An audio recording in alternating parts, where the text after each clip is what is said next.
السلام علیکم دوستوں، میں ہوں کاشف قمر اور آپ موجود ہیں اسلامک نیٹ ورک۔ دوستوں، اسلامک نیٹ ورک میں ہم مشکوٰۃ المصابیح کا مطالعہ کر رہے ہیں۔ تو مشکوٰۃ المصابیح میں جو ہم چیپٹر پڑھ رہے ہیں وہ کتاب الصلاۃ کے مختلف جو سب ٹاپک ہیں اور چیپٹر جو ہیں وہ ہم پڑھ چکے ہیں۔ تو اس میں آج جو ہے وہ ہے تکبیر تحریمہ کے بعد پڑھی جانے والی چیزوں کا بیان کے حوالے سے یہ ہے، اور یہ حدیث نمبر شروع ہو رہی ہے وہ 812 سے حدیث سے شروع ہو رہی ہے۔ حدیث نمبر 812 ہے۔ ابو ہریرہ بیان کرتے ہیں کہ رسول اللہ صلی اللہ علیہ وسلم تکبیر تحریمہ اور قرات کے درمیان کچھ دیر سکوت فرمایا کرتے تھے۔ میں نے عرض کیا، اللہ کے رسول صلی اللہ علیہ وسلم، میرے والدین آپ صلی اللہ علیہ وسلم پر قربان ہو، آپ تکبیر تحریمہ اور قرات کے درمیان جو سکوت فرماتے ہیں اس میں کیا پڑھتے ہیں؟ آپ صلی اللہ علیہ وسلم نے فرمایا، میں یہ دعا پڑھتا ہوں، اے اللہ میرے اور میرے گناہوں کے درمیان ایسی دوری ڈال دے جیسے تو نے مشرق و مغرب کے مابین دوری ڈالی ہے۔ اے اللہ مجھے گناہوں سے ایسے پاک صاف کر دے جس طرح سفید کپڑا میل سے صاف کر دیا جاتا ہے۔ اے اللہ میرے گناہوں کو پانی، برف اور اولوں سے دھو دے۔ حدیث نمبر 813۔ علی رضی اللہ تعالیٰ عنہ بیان کرتے ہیں کہ جب نبی صلی اللہ علیہ وسلم نماز کا ارادہ فرماتے، اور ایک روایت میں ہے کہ جب آپ صلی اللہ علیہ وسلم نماز شروع کرتے تو تکبیر کہہ کر یہ دعا پڑھا کرتے، میں نے یکسو ہو کر اپنے چہرے کو اس ذات کی طرف متوجہ کیا جس نے زمین و آسمان کو عدم سے تخلیق فرمایا، اور میں مشرکوں میں سے نہیں۔ بے شک میری نماز، میری قربانی، میرا جینا اور میرا مرنا دونوں جہانوں کہ رب اللہ کے لیے ہے، اس کا کوئی شریک نہیں۔ مجھے اسی کا حکم دیا گیا اور میں مسلمانوں اطاعت گزاروں میں سے ہوں۔ اے اللہ تو مالک ہے، تو میرا رب ہے اور میں تیرا بندہ ہوں۔ میں اپنی جان پر ظلم کیا، میں نے اپنے گناہوں کا اعتراف کیا، بس تو میرے سارے گناہ معاف کر دے، کیونکہ تیرے سوا کوئی گناہ بخش نہیں سکتا۔ بہترین اخلاق کی طرف میری رہنمائی فرما، اچھے اخلاق کی طرف صرف تو ہی رہنمائی کر سکتا ہے، اور برے اخلاق مجھ سے دور کر دے، کیونکہ صرف تو ہی برے اخلاق مجھ سے دور کر سکتا ہے۔ میں تیری عبادت پر قائم ہوں اور یہ میرے لیے باعث سعادت ہے۔ تمام خیر و بلائی تیرے ہاتھوں میں ہے، جبکہ برائی تیری طرف سے منسوب نہیں کی جا سکتی۔ میں تیرے حکم و توفیق سے ہوں اور لوٹ کر تیری ہی طرف آنا ہے۔ تو برکت والا، بلند شان والا ہے۔ میں تجھ سے مغفرت طلب کرتا ہوں اور تیری طرف رجوع کرتا ہوں۔ اور جب آپ صلی اللہ علیہ وسلم رکوع کرتے تو یہ دعا پڑھتے، اے اللہ میں تیرے لیے رکوع کیا، تجھ پر ایمان لایا، تیری اطاعت اختیار کی۔ میرے کان، میری آنکھیں، میرا دماغ، میری ہڈیاں اور میرے اعصاب نے تیرے لیے ہی تواضع اختیار کی۔ جب آپ صلی اللہ علیہ وسلم رکوع سے سر اٹھاتے تو یہ دعا پڑھتے، اے اللہ ہمارے رب، ہر قسم کی تعریف تیرے ہی لیے ہے جس سے آسمان و زمین اور جو اس کے درمیان ہے بھر جائے، اور اس کے بعد اس چیز کے براوے کے برابر جو تو چاہے۔ اور جب آپ صلی اللہ علیہ وسلم سجدہ کرتے تو یہ دعا کرتے، اے اللہ میں تیرے لیے سجدہ کیا، تجھ پر ایمان لایا، تیری اطاعت اختیار کی۔ میرے چہرے نے اس ذات کو سجدہ کیا جس نے اسے پیدا فرمایا، اس کی تصویر و صورت بنائی، اس کو سمع و بصر سے نوازا، برکت والا، بہترین تخلیق کرنے والا ہے۔ پھر آخر پر تشہد اور سلام پھیرنے کے درمیان یہ دعا کرتے، اے اللہ تو میرے اگلے پچھلے پوشیدہ و ظاہر گناہ اور جو میں نے زیادتی کی اور وہ گناہ جن کے متعلق تو مجھ سے زیادہ جانتا ہے سب معاف فرما۔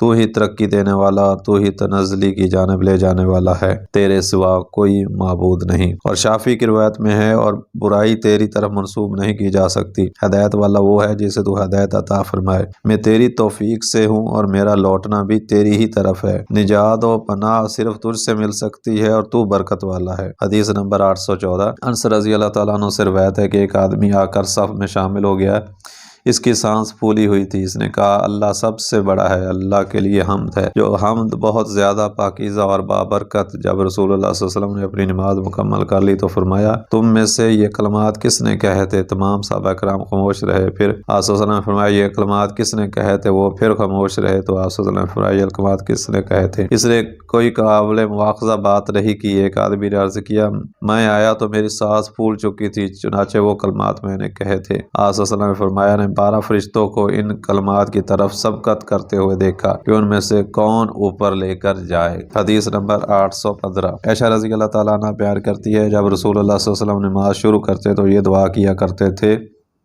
اے اللہ تو پاک ہے، تیری تعریف کے ساتھ ہم تیری پاکیزگی بیان کرتے ہیں، تیرا نام بابرکت ہے، تیری شان بلند ہے اور تیرے سوا کوئی معبود برحق نہیں۔ حدیث نمبر 816۔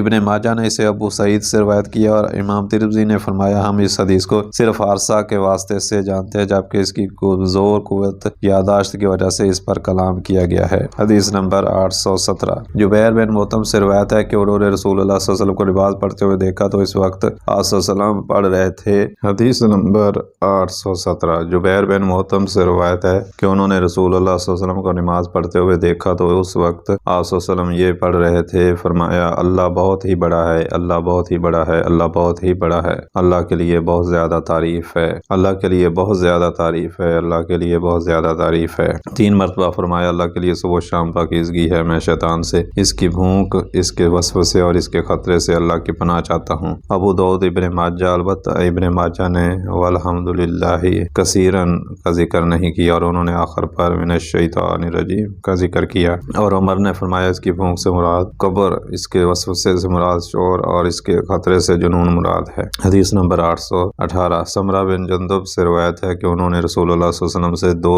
سکتے یاد کیے، ایک سکتہ جب آپ صلی اللہ علیہ وسلم تکبیر تحریمہ کہتے اور ایک سکتہ جب آپ صلی اللہ علیہ وسلم غیر المغضوب علیہم ولا الضالین کی قرات سے فارغ ہوتے۔ ابی بن کعب نے ان کی تصدیق کی۔ ابو داؤد، ترمذی، ابن ماجہ اور دارمی نے بھی اسی طرح روایت کیا ہے۔ حدیث نمبر 819 ابو ہریرہ بیان کرتے ہیں کہ جب رسول اللہ صلی اللہ علیہ وسلم دوسری رکعت کے لیے کھڑے ہوتے تو الحمدللہ رب العالمین سے قرات شروع کرتے تھے اور آپ صلی اللہ علیہ وسلم سکتہ نہیں فرماتے تھے۔ صحیح مسلم میں اسی طرح ہے۔ حمیدی نے اسے امام مسلم کے مفردات میں ذکر کیا اور اسی طرح صاحب جامع نے اسے صرف مسلم سے روایت کیا ہے۔ حدیث نمبر 820 جابر رضی اللہ تعالیٰ عنہ بیان کرتے ہیں کہ جب نبی صلی اللہ علیہ وسلم نماز شروع کرتے تو تکبیر کہہ کر یہ دعا پڑھا کرتے تھے، بے شک میری نماز، میری قربانی، میرا جینا اور میرا مرنا اللہ دونوں جہانوں کے رب کے لیے ہے، مجھے اسی کا حکم دیا گیا ہے اور میں پہلا اطاعت گزار ہوں۔ اے اللہ بہترین اعمال و اخلاق کی طرف میری رہنمائی فرما، ان بہترین اعمال و اخلاق کی طرف صرف تو ہی رہنمائی کر سکتا ہے، اور برے اعمال اور برے اخلاق سے مجھے بچا، ان برے اعمال و اخلاق سے صرف تو ہی بچا سکتا ہے۔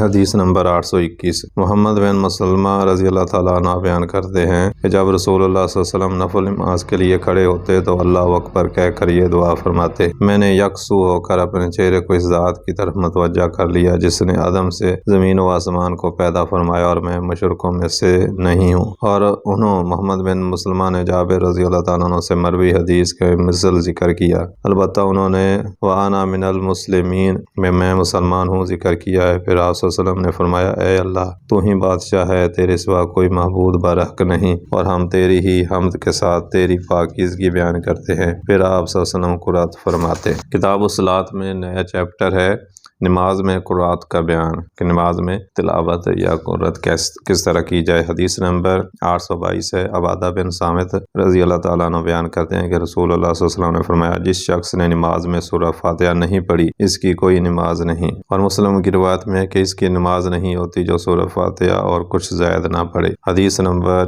823 ابو ہریرہ رضی اللہ تعالیٰ عنہ بیان کرتے ہیں رسول اللہ صلی اللہ علیہ وسلم نے فرمایا جس شخص نے نماز پڑھی لیکن اس میں سورہ فاتحہ نہ پڑھی تو وہ نماز ناقص ہے۔ آپ صلی اللہ علیہ وسلم نے یہ 3 مرتبہ فرمایا، مکمل نہیں۔ ابو ہریرہ سے کہا گیا ہم امام کے پیچھے ہوتے ہیں، انہوں نے فرمایا اسے اپنے دل میں پڑھو کیونکہ میں نے رسول اللہ صلی اللہ علیہ وسلم کو فرماتے ہوئے سنا۔ اللہ تعالیٰ نے فرمایا میں نے نماز یعنی سورہ فاتحہ کو اپنے اور اپنے بندوں کے درمیان نصف نصف تقسیم کر دیا، اور میرے بندے نے جو سوال کیا وہ اسے مل گیا۔ چنانچہ جب بندہ کہتا ہے ہر قسم کی حمد اللہ ہی کے لیے ہے جو تمام جہانوں کا رب ہے، اللہ تعالیٰ فرماتا ہے میرے بندے نے میری حمد بیان کی، اور جب وہ بندہ کہتا ہے جو بہت مہربان نہایت رحم کرنے والا ہے، اللہ تعالیٰ فرماتا ہے میرے بندے نے میری ثنا بیان کی۔ جب کہتا ہے یوم جزا کا مالک، اللہ فرماتا ہے میرے بندے نے میری شان و شوکت بیان کی۔ جب بندہ کہتا ہے ہم تیری ہی عبادت کرتے ہیں اور تجھ ہی سے مدد چاہتے ہیں، اللہ فرماتا ہے یہ میرے اور میرے بندے کے درمیان ہے، اور میرے بندے کے لیے جو کچھ ہے یہ جو اس نے سوال کیا۔ اور جب وہ بندہ کہتا ہے ہمیں سیدھی راہ دکھا، ان لوگوں کی راہ جن پر تو نے انعام کیا، ان کی نہیں جن پر تیرا غضب ہوا، اور نہ ان لوگوں کی راہ جو گمراہ ہوئے، اللہ تعالیٰ فرماتا ہے یہ میرے بندے کے لیے ہے اور میرے بندے کے لیے وہ ہے جس کا اس نے سوال کیا۔ حدیث نمبر 824 انس رضی اللہ تعالیٰ عنہ سے روایت ہے کہ نبی صلی اللہ علیہ وسلم اور ابو بکر و عمر الحمدللہ رب العالمین سے نماز شروع کیا کرتے تھے۔ حدیث نمبر 825 ابو ہریرہ رضی اللہ تعالیٰ عنہ بیان کرتے ہیں کہ رسول اللہ صلی اللہ علیہ وسلم نے فرمایا جب امام آمین کہے تو تم آمین کہو، کیونکہ جس کی آمین فرشتوں کی آمین کے موافق ساتھ ہوگی اس کے سب کا گناہ معاف کر دیا جاتا ہے۔ بخاری مسلم اور ایک روایت میں ہے جب امام غیر المغضوب علیہم والضالین کہے تو تم آمین کہو، کیونکہ جس کا قول فرشتوں کے قول کے موافق ہو گیا اس کے سب کا گناہ معاف کر دیے جاتے ہیں۔ یہ الفاظ بخاری کی اور مسلم کی روایت بھی اسی طرح ہے۔ اور بخاری کی دوسری روایت میں ہے کہ آپ صلی اللہ علیہ وسلم نے فرمایا جب قاری امام آمین کہے تو تم آمین کہو، کیونکہ فرشتے بھی آمین کہتے ہیں، جس کی آمین فرشتوں کی آمین کے موافق ہوگی اس کے سب کا گناہ معاف کر دیا جائے۔ حدیث نمبر 826۔ ابو موسیٰ شریف رضی اللہ تعالیٰ بیان کرتے ہیں کہ رسول اللہ صلی اللہ علیہ وسلم نے فرمایا جب تم نماز پڑھنے کا ارادہ کرو تو صفیں درست کرو، پھر تم میں سے کوئی نماز بڑھائے، پس جب وہ اللہ اکبر کہے تو تم اللہ اکبر کہو، اور جب وہ غیر المغضوب علیہم والضالین کہے تو تم آمین کہو، اللہ تمہاری دعا قبول فرمائے گا۔ جب وہ اللہ اکبر کہے اور رکوع کرے تو تم اللہ اکبر کہو اور رکوع کرو، کیونکہ امام تم سے پہلے رکوع کرتا ہے اور تم سے پہلے رکوع سے اٹھتا ہے۔ رسول اللہ صلی اللہ علیہ وسلم نے فرمایا یہ پہلے سار اٹھانا اس کے پہلے رکوع جانے کا بدلہ ہے، اور جب وہ کہے سمیع اللہ لمن حمدہ، اللہ نے اسے سن لیا جس نے اس کی تعریف کی، تو تم کہو اے اللہ ہر قسم کی حمد تیرے ہی لیے ہے، اللہ تمہاری دعا سنتا اور قبول فرماتا ہے۔ حدیث نمبر 827۔ اور مسلم کی ابو ہریرہ اور ابو قتادہ سے مروی حدیث میں ہے اور جب وہ قرۃ کرے تو تم خاموش رہو۔ حدیث نمبر 828۔ ابو قتادہ رضی اللہ تعالیٰ عنہ بیان کرتے ہیں کہ نبی صلی اللہ علیہ وسلم ظہر کی پہلی 2 رکعتوں میں سورہ فاتحہ اور 2 سورتیں جبکہ دوسری 2 رکعتوں میں سورہ فاتحہ پڑھا کرتے تھے، اور کبھی کبھار آپ ہمیں کوئی آیت سنا دیا کرتے تھے۔ آپ جس قدر پہلی رکعت میں قرات لمبی کیا کرتے تھے اس قدر دوسری میں لمبی نہیں کیا کرتے تھے، اور آپ اسی طرح عصر میں اور اسی طرح فجر میں کیا کرتے تھے۔ حدیث نمبر 829۔ ابو سعید خدری بیان کرتے ہیں کہ ہم نماز ظہر عصر میں رسول اللہ صلی اللہ علیہ وسلم کے قیام کا اندازہ لگایا کرتے تھے۔ پس ہم نے ظہر کی پہلی 2 رکعتوں میں آپ صلی اللہ علیہ وسلم کے قیام کا اندازہ سورہ سجدہ کی قرات کے برابر لگایا، اور ایک دوسری روایت میں ہے کہ ہر رکعت میں 30 آیات کے برابر تھا، اور ہم نے آخری 2 رکعتوں میں آپ صلی اللہ علیہ وسلم کے قیام کا اندازہ لگایا تو وہ صرف وہ اس سے نصف تھا۔ ہم نے عصر کی پہلی 2 رکعتوں کا اندازہ لگایا وہ ظہر کی آخری 2 رکعتوں کے قیام کے برابر تھا، جبکہ عصر کی آخری 2 رکعتیں اس کی پہلی 2 رکعتوں سے نصف تھیں۔ حدیث نمبر 830۔ جابر بن سمرہ بیان کرتے ہیں نبی صلی اللہ علیہ وسلم نماز ظہر میں واللیل اذا یغشا، اور ایک دوسری روایت میں سبح باسم ربک الاعلی، اور عصر میں اسی طرح، جبکہ نماز فجر میں اس سے زیادہ لمبی قرات کیا کرتے تھے۔ حدیث نمبر 831۔ جبیر بن محتم بیان کرتے ہیں کہ میں نے رسول اللہ صلی اللہ علیہ وسلم کو نماز مغرب میں سورۃ طور پڑھتے ہوئے سنا۔ حدیث نمبر 832۔ ام فضل بن حارث بیان کرتی ہیں میں رسول اللہ صلی اللہ علیہ وسلم کو نماز مغرب میں والمرسلات عرفا پڑھتے ہوئے سنا۔ حدیث نمبر 833۔ جابر رضی اللہ تعالیٰ عنہ بیان کرتے ہیں معاذ بن جبل نبی صلی اللہ علیہ وسلم کے ساتھ نماز عشاء پڑھا کرتے تھے، پھر جا کر اپنی قوم کی امامت کراتے تھے۔ ایک رات انہوں نے نبی صلی اللہ علیہ وسلم کے ساتھ نماز عشاء پڑھی، پھر اپنی قوم کے پاس گئے اور انہیں نماز پڑھائی تو انہوں نے سورہ بقرہ شروع کر دی۔ ایک آدمی نے الگ ہو کر سلام پھیر دیا، پھر اکیلے ہی نماز پڑھ کر چلا گیا تو صحابہ نے اسے کہا اے فلاں کیا تو منافق ہو گیا؟ اس نے کہا نہیں، اللہ کی قسم میں رسول اللہ صلی اللہ علیہ وسلم کی خدمت میں حاضر کر آپ سے شکایت کروں گا۔ چنانچہ وہ رسول اللہ صلی اللہ علیہ وسلم کی خدمت میں حاضر ہوا تو اس نے عرض کیا اللہ کے رسول ہم اونٹوں پر پانی لاد کر کھیتوں اور باغات کو سیراب کرنے والے لوگ ہیں اور دن بھر کام کاج کرتے ہیں، اور یہ معاذ ہیں کہ انہوں نے آپ کے ساتھ نماز عشاء ادا کی، پھر اپنی قوم کے پاس آئے تو انہوں نے سورہ بقرہ شروع کر دی۔ پس یہ سن کر رسول اللہ صلی اللہ علیہ وسلم معاذ کی طرف متوجہ ہوئے اور فرمایا معاذ کیا تم لوگوں کو فتنے میں مبتلا کرنا چاہتے ہو؟ تم والشمس والضحیٰ واللیل اذا یغشی اور سبح باسم ربک الاعلی پڑھا کرو۔ حدیث نمبر 834۔ براء بیان کرتے ہیں کہ میں نے نبی صلی اللہ علیہ وسلم کو نماز عشاء میں والتین والزیتون پڑھتے ہوئے سنا، اور میں نے آپ صلی اللہ علیہ وسلم سے زیادہ خوش الحان کوئی اور نہیں سنا۔ حدیث نمبر 835۔ جابر بن سمرہ بیان کرتے ہیں کہ نبی صلی اللہ علیہ وسلم نماز فجر میں قاف والقرآن المجید اور اسی طرح کی صورتیں پڑھا کرتے تھے، اور اسی طرح یعنی نماز فجر کے بعد آپ صلی اللہ علیہ وسلم کی باقی نمازیں مختصر ہوتی تھی۔ حدیث نمبر 836۔ عمرو بن حریث سے روایت ہے کہ انہوں نے نبی صلی اللہ علیہ وسلم کو نماز فجر میں واللیل اذا عسعس پڑھتے ہوئے سنا۔ حدیث نمبر 837۔ عبداللہ بن صاحب بیان کرتے ہیں رسول اللہ صلی اللہ علیہ وسلم نے ہمیں مکہ میں نماز فجر پڑھائی تو آپ صلی اللہ علیہ وسلم نے سورۃ المومنون شروع کی، حتیٰ کہ موسیٰ و ہارون یا عیسیٰ کا ذکر آیا تو نبی صلی اللہ علیہ وسلم کو رونے کی وجہ سے کھانسی آنے لگی، جس پر آپ صلی اللہ علیہ وسلم نے رکوع کر دیا۔ حدیث نمبر 838۔ ابو ہریرہ بیان کرتے ہیں نبی صلی اللہ علیہ وسلم جمعہ کے روز نماز فجر کی پہلی رکعت میں سورہ سجدہ اور دوسری رکعت میں سورۃ ظہر پڑھا کرتے تھے۔ حدیث نمبر 839۔ عبید اللہ بن ابی رافع بیان کرتے ہیں کہ مروان ابو ہریرہ کو مدینہ کا خلیفہ مقرر کر کے خود مکہ تشریف لے گئے۔ چنانچہ انہوں نے ہمیں نماز جمعہ پڑھائی تو انہوں نے پہلی رکعت میں سورۃ الجمعہ اور دوسری رکعت میں سورۃ المنافقون پڑھی، تو پھر انہوں نے فرمایا میں رسول اللہ صلی اللہ علیہ وسلم کو جمعہ کے روز یہ صورتیں پڑھتے ہوئے سنا۔ حدیث نمبر 840۔ نعمان بن بشیر بیان کرتے ہیں رسول اللہ صلی اللہ علیہ وسلم نماز عیدین اور نماز جمعہ میں سورۃ العلیٰ اور سورۃ الغاشیہ پڑھا کرتے تھے، اور انہوں نے فرمایا اگر عید جمعہ کے روز آ جاتی تو پھر آپ صلی اللہ علیہ وسلم دونوں نمازوں میں یہی دونوں صورتیں تلاوت فرماتے۔ حدیث نمبر 841۔ عبید اللہ سے روایت ہے کہ عمر بن خطاب نے ابو واقد اللیثی سے دریافت کیا کہ رسول اللہ صلی اللہ علیہ وسلم عید الاضحیٰ اور عید الفطر میں کون سی صورتیں تلاوت کیا کرتے تھے؟ انہوں نے فرمایا آپ صلی اللہ علیہ وسلم ان دونوں دنوں میں سورۃ کاف اور سورۃ القمر تلاوت کیا کرتے تھے۔ حدیث نمبر 842۔ ابو ہریرہ بیان کرتے ہیں کہ رسول اللہ صلی اللہ علیہ وسلم نے فجر کی 2 سنتوں میں سورۃ الکافرون اور سورۃ الاخلاص تلاوت فرمائی۔ حدیث نمبر 843۔ ابن عباس بیان کرتے ہیں کہ رسول اللہ صلی اللہ علیہ وسلم فجر کی رکعتوں میں سورۃ بقرہ کی آیات قولوا آمنا باللہ وما انزل الینا اور سورۃ آل عمران قل یا اہل الکتاب تعالوا الی کلمات سواء بیننا وبینکم پڑھا کرتے تھے۔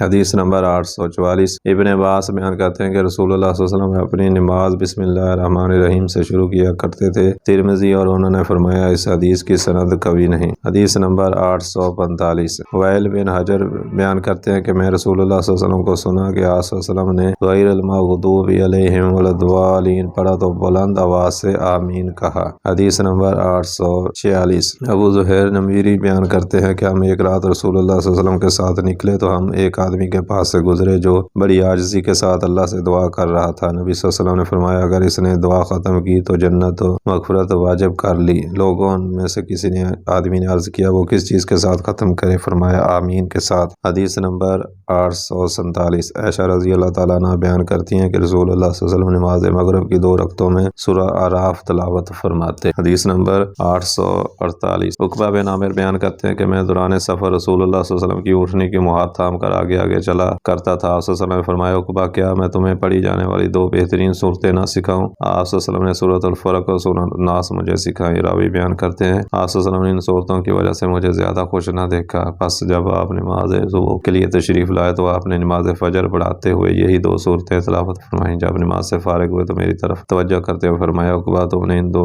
صورتوں کی عظمت کو کیسے دیکھا؟ حدیث نمبر 849۔ جابر بن سمرہ بیان کرتے ہیں کہ نبی صلی اللہ علیہ وسلم جمعے کی رات نماز مغرب میں سورۃ الکافرون اور سورۃ الاخلاص تلاوت کیا کرتے تھے۔ حدیث نمبر 850۔ ابن ماجہ نے اسے ابن عمر سے روایت کیا لیکن انہوں نے جمعہ کی رات کا ذکر نہیں کیا۔ حدیث نمبر 851۔ عبداللہ بن مسعود بیان کرتے ہیں کہ میں رسول اللہ صلی اللہ علیہ وسلم کو مغرب کے بعد 2 رکعتوں میں اور فجر سے پہلے 2 رکعتوں میں اور سورۃ الکافرون اور سورۃ الاخلاص اتنی مرتبہ پڑھتے ہوئے سنا کہ میں شمار نہیں کر سکتا۔ حدیث نمبر 852۔ ابن ماجہ نے ابو ہریرہ سے روایت کیا ہے لیکن انہوں نے مغرب کے بعد کا ذکر نہیں کیا۔ حدیث نمبر 853۔ سلمان بن یسار ابو ہریرہ رضی اللہ تعالیٰ عنہ سے روایت کرتے ہیں انہوں نے فرمایا میں نے فلاں شخص کے سوا کسی کے پیچھے ایسی نماز نہیں پڑھی جو رسول اللہ صلی اللہ علیہ وسلم کی نماز کے بہت مشابہ ہو۔ سلمان بیان کرتے ہیں میں نے اس فلاں شخص کے پیچھے نماز پڑھی تو وہ ظہر کی پہلی 2 رکعتیں لمبی اور آخری 2 رکعتیں ہلکی پڑھا کرتے تھے اور نماز عصر ہلکی پڑھا کرتے، جبکہ نماز مغرب میں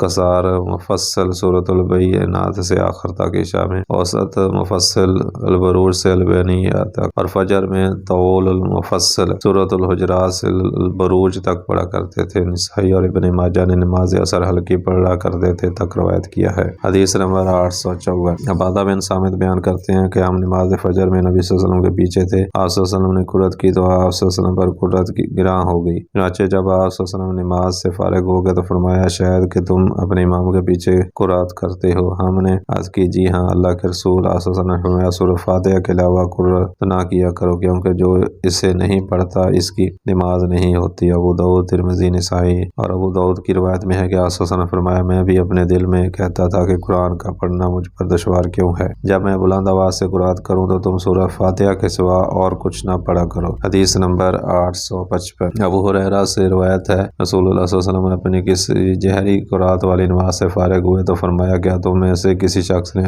ابھی میرے ساتھ قرات کی ہے؟ تو ایک آدمی نے عرض کیا جی ہاں اللہ کے رسول صلی اللہ علیہ وسلم نے فرمایا میں بھی دل میں کہتا تھا کہ مجھے کیا ہوا کہ مجھ سے قرآن چھینا جا رہا ہے۔ راوی بیان کرتے ہیں کہ صحابہ کرام نے جب رسول اللہ صلی اللہ علیہ وسلم سے یہ بات سنی تو وہ جہری قرات والی نمازوں میں رسول اللہ صلی اللہ علیہ وسلم کے ساتھ قرات کرنے سے رک گئے۔ مالک، احمد، ابو داؤد، ترمذی، نسائی اور ابن ماجہ نے اسی طرح روایت کیا ہے۔ حدیث نمبر 856۔ ابن عمر اور بیازی بیان کرتے ہیں کہ رسول اللہ صلی اللہ علیہ وسلم نے فرمایا، نمازی اپنے رب سے کلام کرتا ہے، بس اسے غور کرنا چاہیے کہ وہ اس کے ساتھ کیا کلام کر رہا ہے، ایک دوسرے کے پاس بلند آواز سے قرآن نہ پڑھا کرو۔ حدیث نمبر 857۔ ابو ہریرہ بیان کرتے ہیں کہ رسول اللہ صلی اللہ علیہ وسلم نے فرمایا، امام تو اس لیے بنایا جاتا ہے کہ اس کی اقتداء کی جائے، بس جب وہ اللہ اکبر کہہ چکے تو پھر تم اللہ اکبر کرو، اور جب وہ قرات کرے تو تم خاموش رہو۔ حدیث نمبر 858۔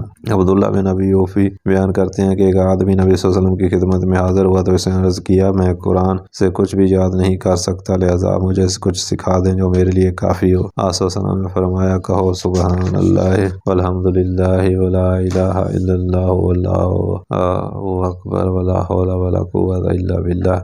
اللہ پاک ہے، ہر قسم کی حمد و ستائش اسی کے لیے ہے، اللہ کے سوا کوئی معبود برحق نہیں، اللہ سب سے بڑا ہے، اور گناہ سے بچنا اور نیکی کرنا محض اللہ ہی کی توفیق سے ہے۔ اس شخص نے عرض کیا، اللہ کے رسول، یہ تو اللہ کے لیے مختص ہے، تو میرے لیے کیا ہے؟ آپ نے فرمایا، کہو اللہم ارحمنی وعافانی وہدانی وارزقنی، اے اللہ مجھ پر رحم فرما، مجھے عافیت عطا فرما، مجھے ہدایت نصیب فرما، اور مجھے رزق عطا فرما، پس اپنے ہاتھ خیر سے بھر لے۔ ابو داؤد اور امام نسائی کی روایت الا باللہ تک ہے۔ حدیث نمبر 859۔ ابن عباس سے روایت ہے کہ نبی صلی اللہ علیہ وسلم جب سمی اللہ سبح باسم ربک الاعلی پڑھتے تو آپ صلی اللہ علیہ وسلم فرماتے، سبحان ربی الاعلی۔ حدیث نمبر 860۔ ابو ہریرہ بیان کرتے ہیں کہ رسول اللہ صلی اللہ علیہ وسلم فرمایا، تم میں سے جو شخص سورۃ التین کی تلاوت کرے اور جب وہ سورۃ کی آخری آیات پر پہنچے تو کہے کہ بلا وانا علی ذلک من الشاہدین، کیوں نہیں، ایسے ہی ہے اور میں اس پر گواہ ہوں۔ اور جو شخص سورۃ القیامہ کی تلاوت کرے اور آخری آیت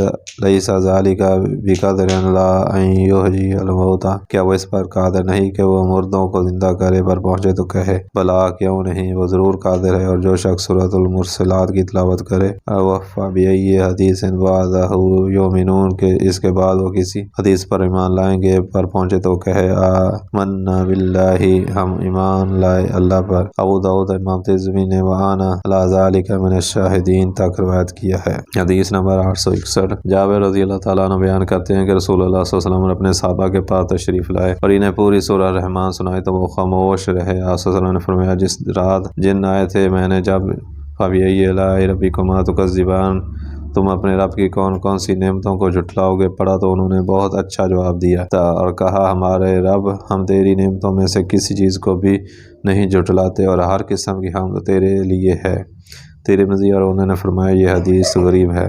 حدیث نمبر 862۔ معاذ بن عبداللہ جہنمی بیان کرتے ہیں کہ جہینہ قبیلے کے ایک آدمی نے انہیں بتایا کہ انہیں رسول اللہ صلی اللہ علیہ وسلم کو سنا کہ آپ صلی اللہ علیہ وسلم نے فجر کی دونوں رکعتوں میں سورۃ الزلزال تلاوت فرمائی، میں نہیں جانتا کہ آپ صلی اللہ علیہ وسلم نے بھول کر اسے کیا یا عمدن۔ حدیث نمبر 863۔